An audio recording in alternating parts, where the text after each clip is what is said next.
नया बॉडी कसल पुर्जा नया नया रंग दिले रूप दिले दिले कोमल काया नया नया बॉडी कसल पुर्जा नया नया होठा बाबा अद्भुत रसीला एहो भगवान जी के लीला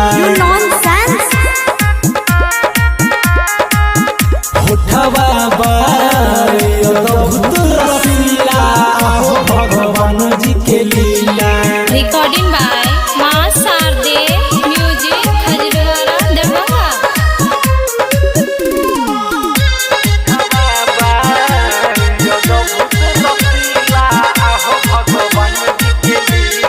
कमर के पाट जब करेले फलाई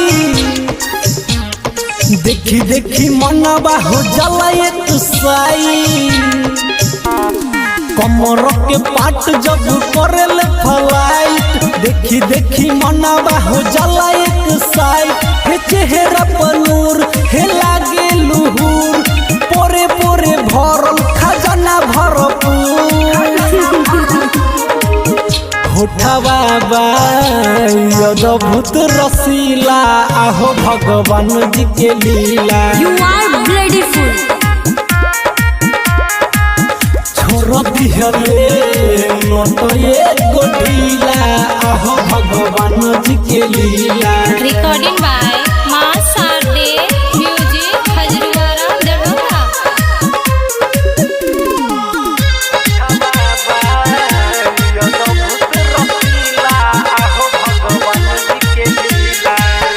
जब करेलू हसीन औरी लागेलू नखरा देखा के नमकीन बड़ी लागेलू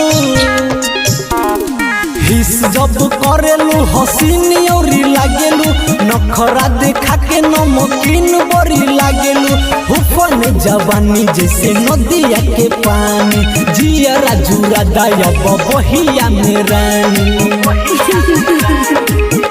होठा बाबा अद्भुत रसीला आहो भगवान जी के लीला। You are beautiful। छोड़ दिहले नोट एगो ढीला आहो भगवान जी के लीला।